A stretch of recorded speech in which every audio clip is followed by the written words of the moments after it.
All right, Andy, we're here again to talk about the Southwest Airlines market-based cash balance plan, MBCBP. All That's right, right. that's the most That's important right. thing that you get right is that acronym saying that. I've practiced Don't it a lot. swap, don't swap your P's and your Yeah, B's. MBCBP. All right, so I've got it down. But today we're going to talk about what is it, the big picture moving parts. What is it? Why do we like it? And we will share our opinions on that. Should you max out the market-based cash balance plan? How do you max it out? What if you don't want to put anything in there? We're going to talk about how to arrange your contributions in your 401k such that you either max out the market-based cash balance plan or you don't put anything in it. Because Yep. there's no, like you mentioned earlier, there's no little switch to go in there and go, no, yes, like there is in the 401k essentially. So you've got to pull some levers. And That's it. some, depending on income, may not have a choice anyway. So we'll talk about that. Um, so the last thing that I want to talk about, if people stick with us to the end, and we might have to divide this into two, Andy. We're going to be careful on our time here, but I think there's an opportunity if someone gets the maximum into the market-based cash balance plan, that's going to save them taxes because that would have been taxable income previously. That's right. My idea is to offset that tax savings with Roth 401k. We'll talk about that at the end. But what do you got? Big picture stuff before we jump into the details. Anything on your mind? I think you nailed it. I think you nailed it. Okay. So let's just go over to some big picture stuff to just everybody caged. Everybody's gyro is caged here, so to speak. But so Sure. what is the market-based cash balance plan? What's your best way to describe it?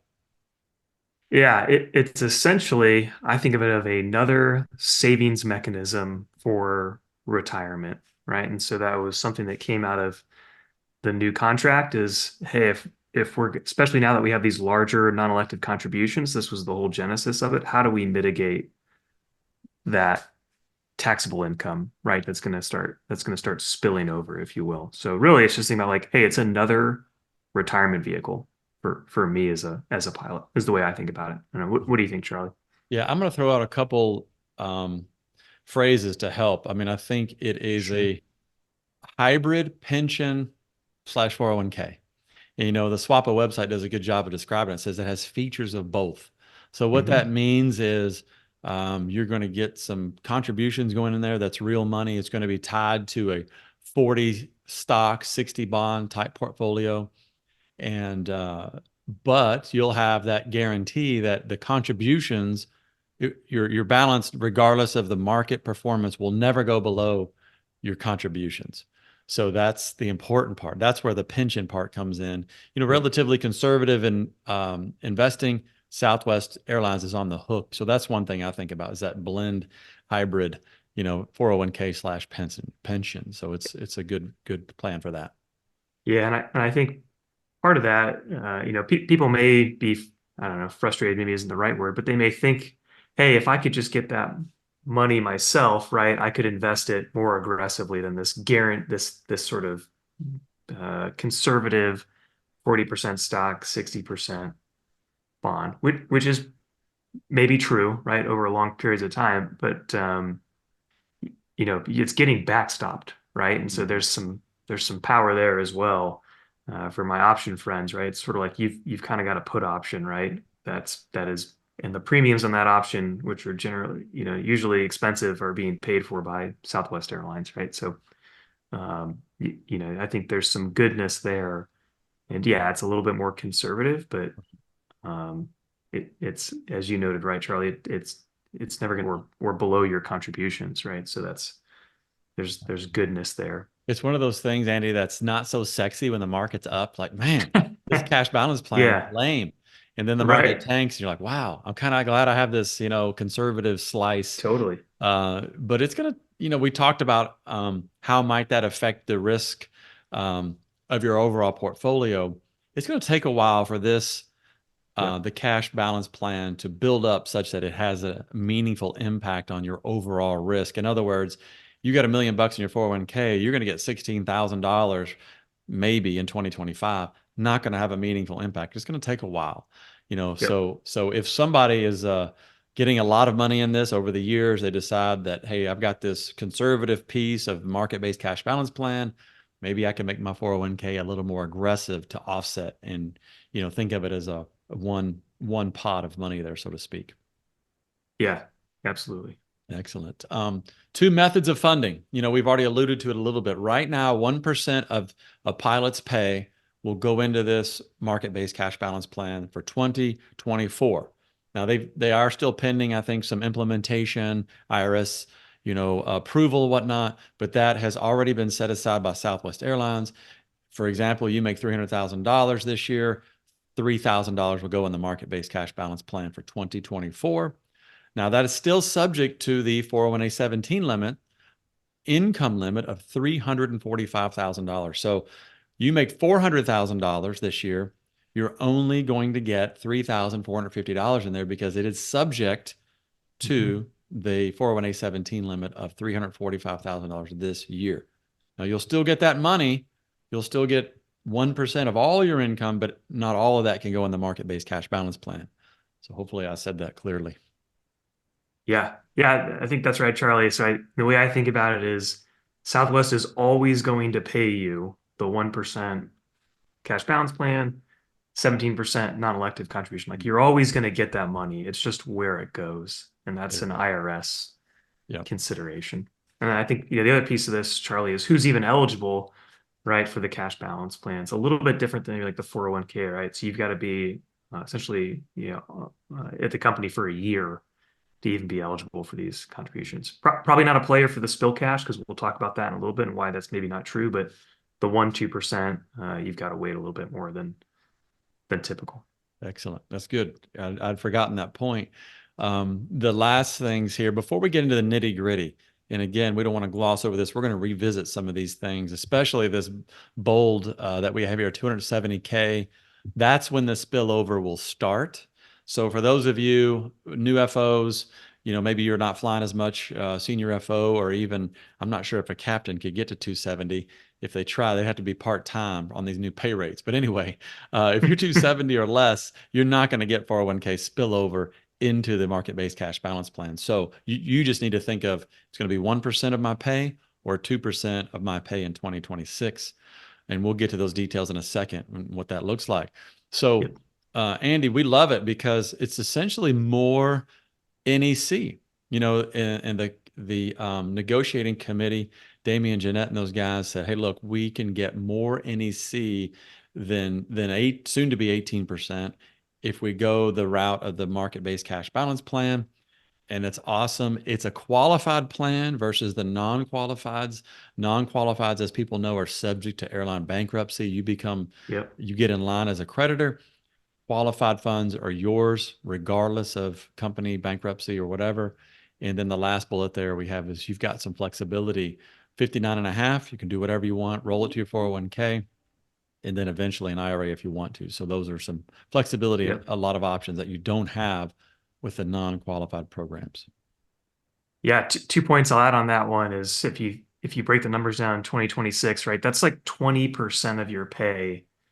Not like it is 20% of your pay, right? That's being provided by the company, which is without you putting a dollar in, right? Which is huge.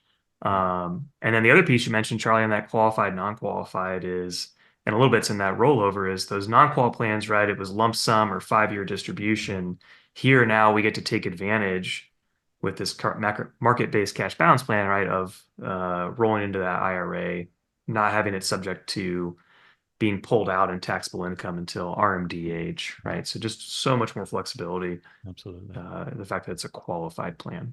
Yeah, that 20% you're talking about took me a second to catch what you were saying, but So in yeah, 26, you're talking about the that's right. 18% NEC in Yep. 2026, and then the 2% contribution to the market-based cash balance plan. Again, if you read a lot of generic retirement magazine investment advice, how much should I save? It's like save 10 to 15% of your income. 15% is a lot. Well, Yeah. 20% is happening without a Southwest pilot lifting their finger. There's just 20% right off the bat. I'm not saying that's the Yeah. right number to be saving. You might need to save more. We don't know. But it's a lot to give you some flexibility. So that's awesome. No doubt. No doubt. All right. Here we go. Let's see. We probably covered. I bet we got ahead of ourselves. And no, we didn't. So let's see. Ah, Should you do it? Right? Should you yeah. do it? I just thought I'd throw this in there real quick, Andy. And it's like, man, that goes to that 20%.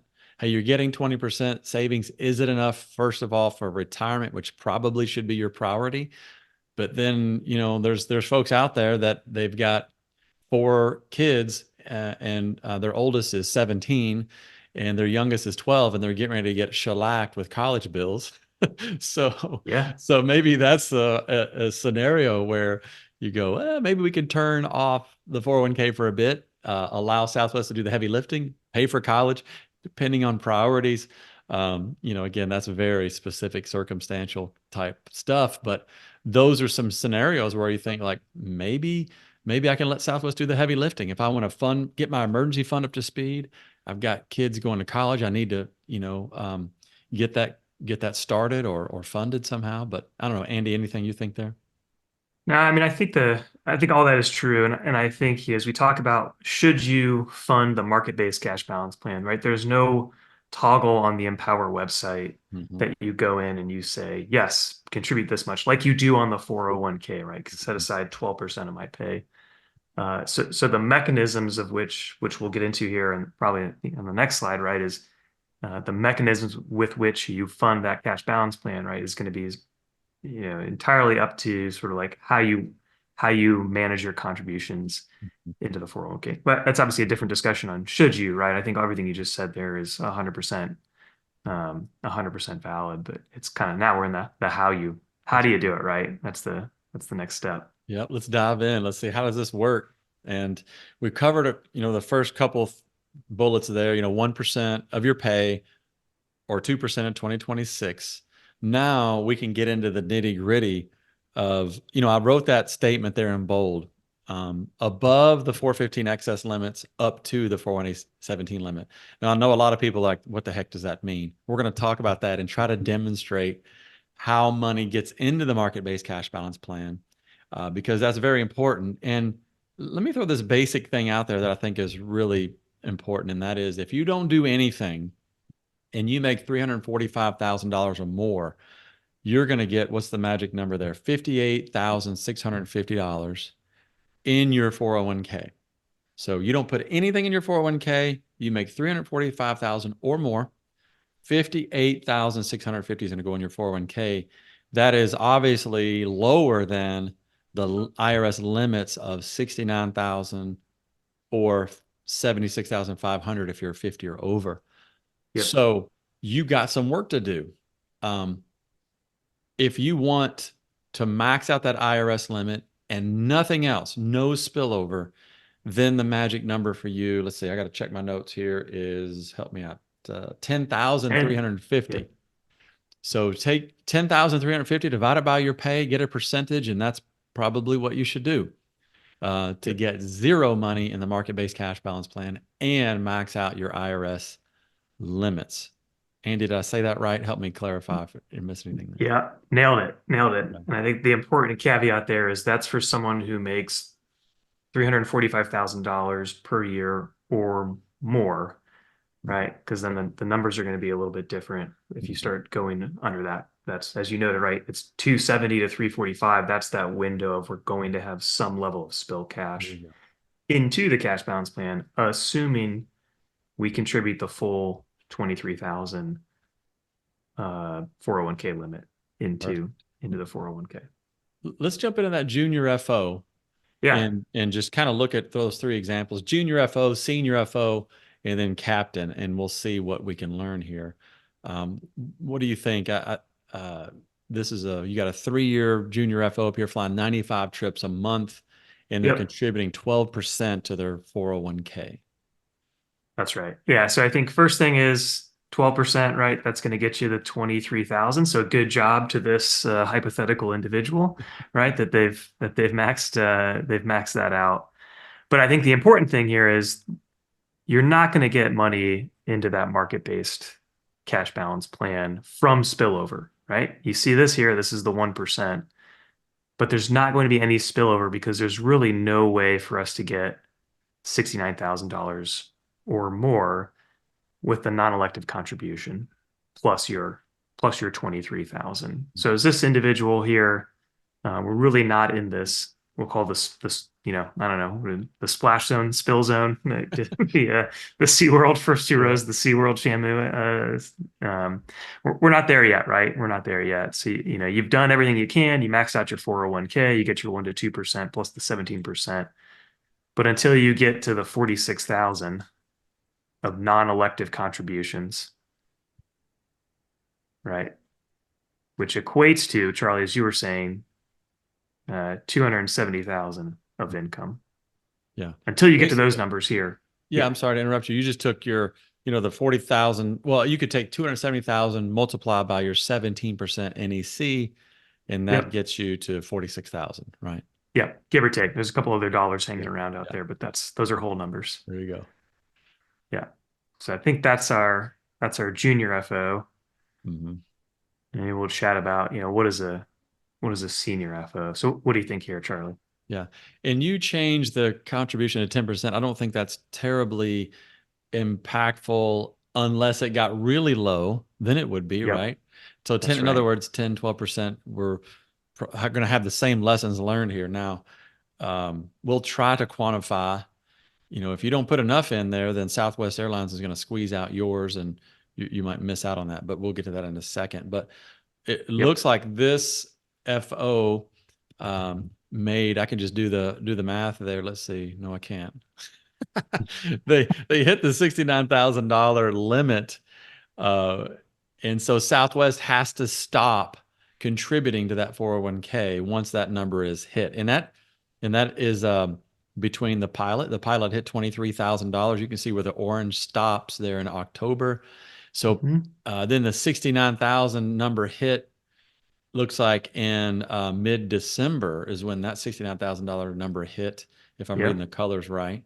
Yep. And Southwest like, oh, we got to stop. However, we're not to the $345,000 limit yet. So that $345,000 limit, they can go, all right, we can still give 17 percent of that, and but it's got to go into the market-based cash balance plan. That's exactly right. That's exactly right. Yeah. So this is someone, oh, by the way, right, this is the top of the FO pay scale here.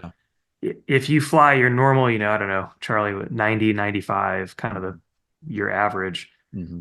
right? This is you got to get to over 105. Now, of course, it doesn't take in any of the nuances of the pay and Yeah. the pay for trips. But again, the takeaway here is this is someone making about 280,000, right? So you've got to get your income over 270, as we've been sort of harping on that number throughout the discussion today, Yeah. to even start contemplating this spillover into the market-based cash balance plan.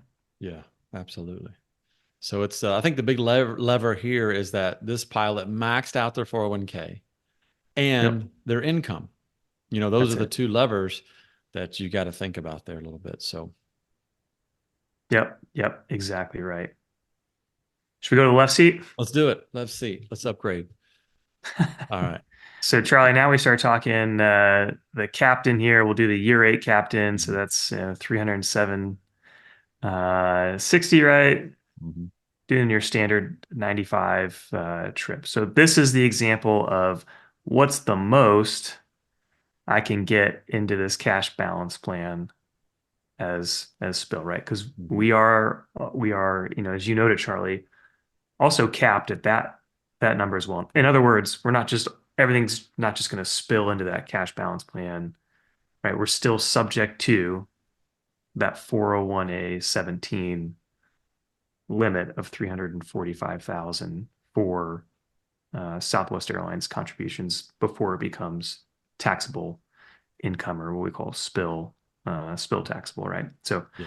this is that example. Hey, the pilot still puts the 23,000 in, and then you can see Southwest, right? They put 46,000 into that 401k, and that gets us into that 69,000, right? So all that happens now around October, assuming we're putting 10% of our pay in, and that's when that spill really starts happening. Yeah. Yeah. So just to reiterate, again, this resonates with me.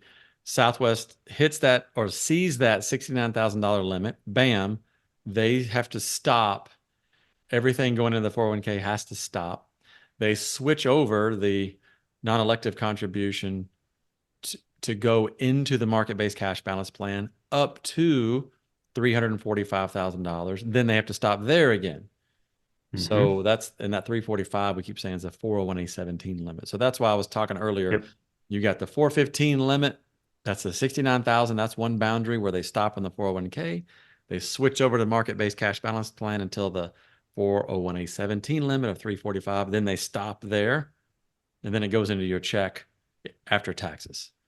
Yeah, Did I say that that's right? exactly right. You did it. Yeah. Mhm. So we'll muddy the waters a little bit more, Mhm. right? So 401a 17, 46,000, 12,650, 58, 650, right? Between those two numbers there. So you can see that's the most we can get in here.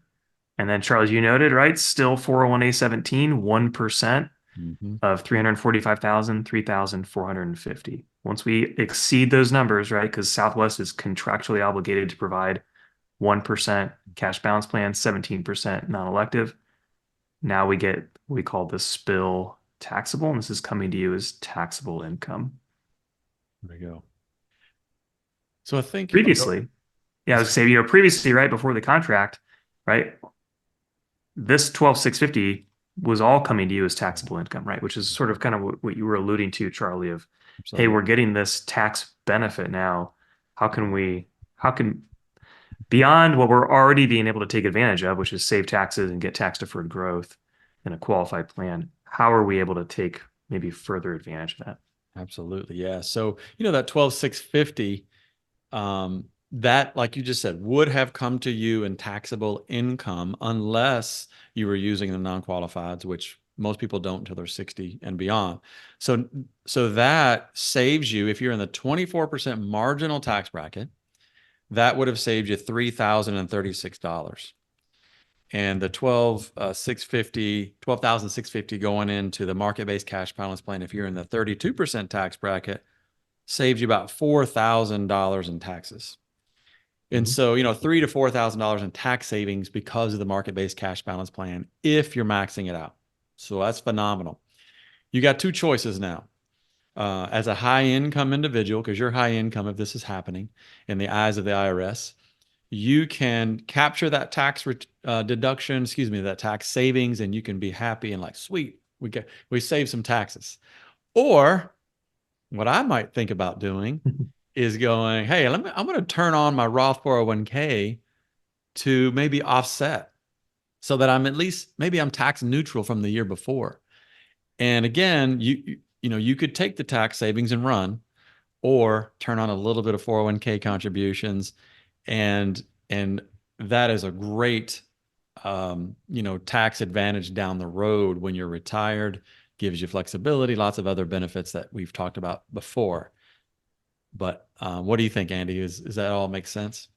I think so. Yeah. I mean, I think just as you said, Charlie, the net tax benefit to you is the same last year as is this year, even if you put the 12,650 into a Roth IRA, right? So you're getting this again, the same tax Mhm. benefit. It's just Southwest is helping you out along the way here. And now we get to take advantage potentially of Roth. But you're right. Yeah, You still always have the option, just as you that's right. said, take the tax benefit. Stick it Thank to you the very tax much. man and run. Yeah, yeah, and move on with your life. Yeah. Me personally, I look for every opportunity to get money into that Roth. You said Yep, IRA there. I think you meant Roth 401k possibly, but I did. Yeah, okay, yeah, thanks. Roth 401k, Yeah. because if we do the backdoor Roth IRA, then there's really Right. possibly no tax implications there unless I'm converting pre-tax IRA. So I know that gets a Yep. little bit off our topic today, but the point here is it's an opportunity, make a decision, be intentional about it. And again, if it were me, I might turn on a little bit of Roth 401k to offset that, just to stay Hmm. tax neutral, and make an investment there and some future tax-free money to mitigate the risk of what higher future tax rates. Absolutely. All right, Andy, as we wind down today, what are some takeaways for our pilots? Just super simple. I want to think about if I want money in there or if I don't, what do I do? What do you think? Yeah. So I think the big takeaways today are if you're not making $270,000 per year, then you're not even in the spill cash Mhm. discussion yet. That's not to minimize the fact that you made $270,000. It's just for the purposes of the discussion, you're not there. And then if you're in that middle zone, the 270 to 345, right, you and beyond, in order to influence that cash balance plan spill, you have to put money into the 401k, right? And we've been talking today about putting the full 23,000 in there, right? So you have to make contributions to get this benefit. And I think Charlie, the last piece there is what you said is, hey, let's say you're taking full advantage of this spill cash. You make over $345,000 a year. You max out your 401k. Could you then offset what you were probably doing pre-tax because you're like, I'm in the 32% tax bracket or 35. Mhm. Could you make some Roth contributions and tax diversify a little bit more? There you go. All right. What do you think, Charlie? I like it. I like it. And it's like you said, there's no magic button to turn it on, turn it off. You Yep. still have flexibility, but you got to think about it a little bit. Hopefully it was helpful today. And shoot us an email or call, or you've got Andrew at leadingedgeplanning.com, Charlie at leadingedgeplanning.com. If you don't want to email either one of us, you can go info at leadingedgeplanning.com and somebody will answer you, probably me or Andy. But anyway, you can call our office at 865-240-2292 and get one of us, and we will be able to help answer any questions. And so love to talk about it and help out any way we can. So thanks for watching. Let us know if there's other topics you want us to cover, and we'll do that. We appreciate it, and see you next time.